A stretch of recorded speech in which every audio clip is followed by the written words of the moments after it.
सारे सवालों का जवाब मिल जाएगा। किसी ने हमारे पास कमेंट किया कि भाई आप गलत हो।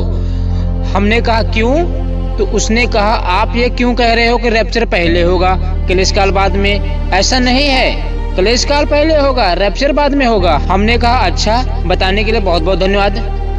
अब बताइए, बाइबल ना पढ़ने का ये नतीजा है। इस लड़के को शैतान आसानी से भरमा सकता है क्योंकि उसके अंदर वचन नहीं था। हमें ये मालूम नहीं है कि वह कौन सी बाइबल पढ़ता है। हमें लगता है शायद उसने किसी का यूट्यूब पे वीडियो देखा होगा, इसलिए वचन पढ़ो, वरना आपको एक छोटा सा बच्चा उल्लू बनाकर चला जाएगा कि यीशु मरने के बाद जीवित ही नहीं हुए थे, तो आप बोलोगे यस आमीन। सॉरी। लेकिन आज हम आपको पूरा सबूत दूंगा बाइबल से कि रैप्चर पहले होगा या बाद में, क्लेश काल के बाद।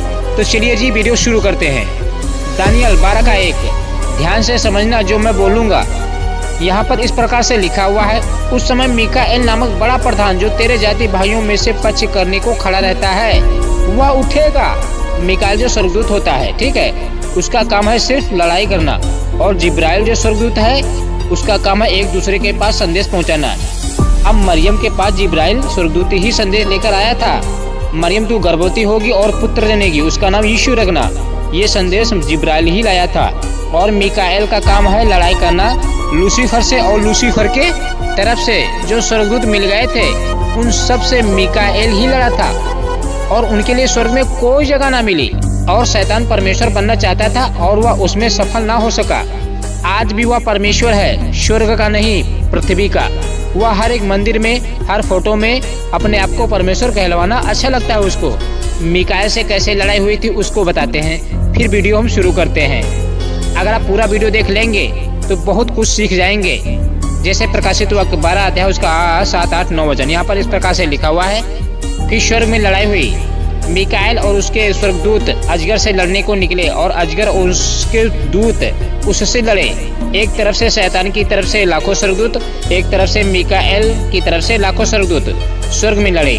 8 में परंतु प्रबल ना हुए और स्वर्ग में उनके लिए फिर जगह न मिली, हमेशा के लिए स्वर्ग से निकाल दिया गया था। 9 में तब वह अजगर अर्थात वही पुराना सांप जो इब्लीस और शैतान कहलाता है और सारे संसार का भरमाने वाला है, पृथ्वी पर गिरा दिया गया और उसके दूत लूसीफर के दूत उसके साथ गिरा दिए गए।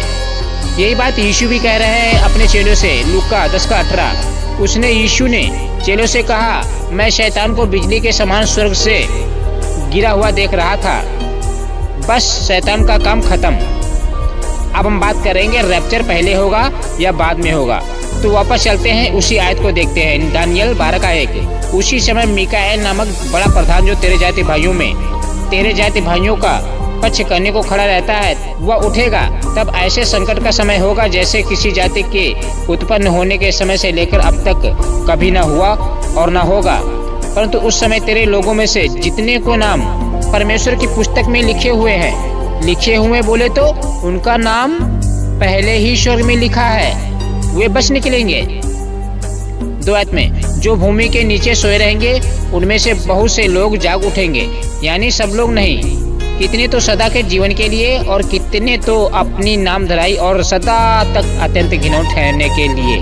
मतलब पुनरुत्थान दोनों का होगा। पहले होगा विश्वासी का, उसके 1000 साल के राज्य के बाद अविश्वासियों को, जिनका न्याय करके हमेशा नरक में डाल दिया जाएगा, युगानुयुग तड़पते रहेंगे। आप चिंता न करो, आपका नाम पहले ही स्वर्ग में लिखा है। आप क्लेश काल के पहले से ही चले जाओगे यीशु के साथ रैप्चर में। बस यीशु ने कहा था तुम जागते रहना, प्रार्थना करते रहना, किसी के धोखे में ना आना, ठीक है। बताता हूँ, जैसे प्रकाशित वाक्य 7 अध्याय उसका 9 वचन, यहाँ पर इस प्रकार से लिखा हुआ है, इसके बाद मैंने दृष्टि की, यानी यूहन्ना ने, और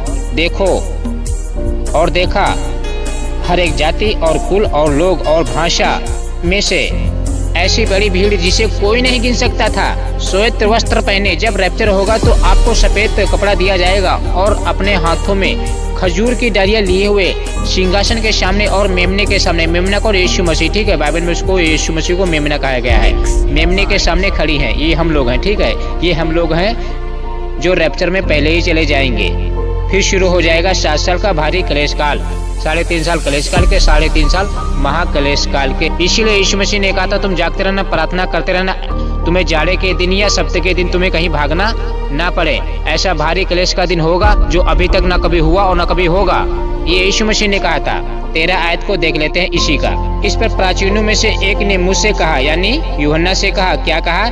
ये श्वेत वस्त्र पहने हुए कौन लोग हैं और कहां से आए हैं? 14 आयत में यूहन्ना ने प्राचीन से कहा, हे स्वामी तू ही जानता है। उसने मुझसे कहा, प्राचीन ने यूहन्ना से कहा, ध्यान देना, ये वे हैं जो उस महाक्लेश में से निकलकर आए हैं। इन्होंने अपने अपने वस्त्र मेमने के लहू में से धोकर श्वेत किए हैं। बस काम खत्म, रैप्चर पहले होगा।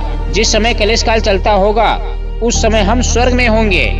यीशु के सामने खजूर की डालियां लिए हुए यीशु के सिंहासन के सामने जय जयकार कर रहे होंगे।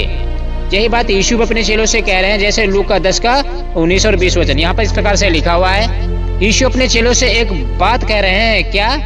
19 आयत में, देखो मैंने तुम्हें सांपों और बिच्छुओं को रौंदने का और शत्रु की सारी सामर्थ्य पर अधिकार दिया है और किसी वस्तु से तुम्हें कुछ हानि ना होगी। 20 आयत को जरा ध्यान देना।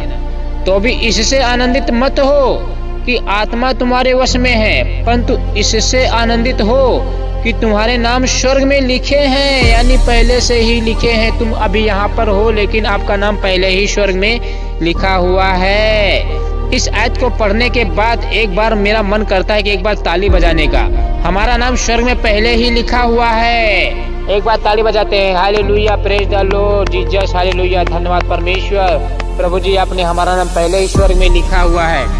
तो गलत टीचिंग से, गलत संदेश से, गलत यूट्यूब पे वीडियो जो पढ़ रहे हैं उनसे सावधान रहें। बहुत सारे ऐसे दुष्टात्माओं के चैनल खुल चुके हैं, आप समझ नहीं पाओगे। यीशु ने कहा था हर एक आत्मा पर विश्वास ना करो, बाइबल पढ़ो तभी समझ में आएगा। मैंने आपको बता दिया है कि रैप्चर पहले ही होगा, क्लेश काल बाद में होगा। ठीक है, यीशु नहीं चाहता है कि हमारे बेटे बेटियां क्लेश काल में जाएं। जैसे परमेश्वर ने नूह को बचा लिया था, सबको डुबा दिया था, वैसे ही परमेश्वर आपको बचा लेगा और सबको मार डालेगा, पृथ्वी पर रहने वाले मनुष्यों को जिनका नाम जीवन की पुस्तक में लिखा हुआ ना होगा। इसलिए यीशु ने कहा था तुम जागते रहना, प्रार्थना करते रहना। तुम नहीं जानते हो कि तुम्हारा पिता कब आएगा, स्वामी कब आएगा, सांझ को या सुबह को या दोपहर को या रात को या आधी रात को। इसलिए यीशु मसीह ने कहा था तो तुम जागते रहना, प्रार्थना करते रहना। इस वीडियो में मैंने पूरा सबूत दे दिया है कि रैप्चर पहले होगा।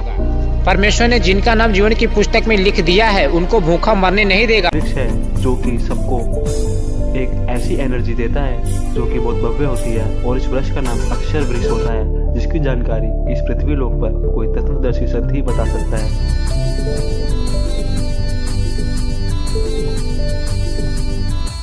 इसके विपरीत वो दुष्ट आत्मा सभी सजाओं को भोग कर यमराज के पास जाती है, और इसी बीच साइड में भंडारे चल रहे होते हैं। वह आत्मा भूखी प्यासी होती है लेकिन उसको कुछ भी प्राप्त नहीं होता है, और यमराज द्वारा उसके किए हुए कर्मों के अनुसार उसको पृथ्वी लोक पर 84 लाख योनियों में भेज दिया जाता है। धन्यवाद दोस्तों, आपने इस वीडियो को पूरी देखा, और अगर आप कोई आध्यात्मिक विचार रखते हैं तो आप कमेंट में ज़रूर हमें बताइएगा, और इस वीडियो तक अपने किसी ज़रूरतमंद तक आप इसे जन जन तक पहुंचाइएगा, ताकि इस वीडियो से कोई व्यक्ति कोई जुर्म करने या कोई पाप करने से पहले 100 बार सोचे। धन्यवाद दोस्तों।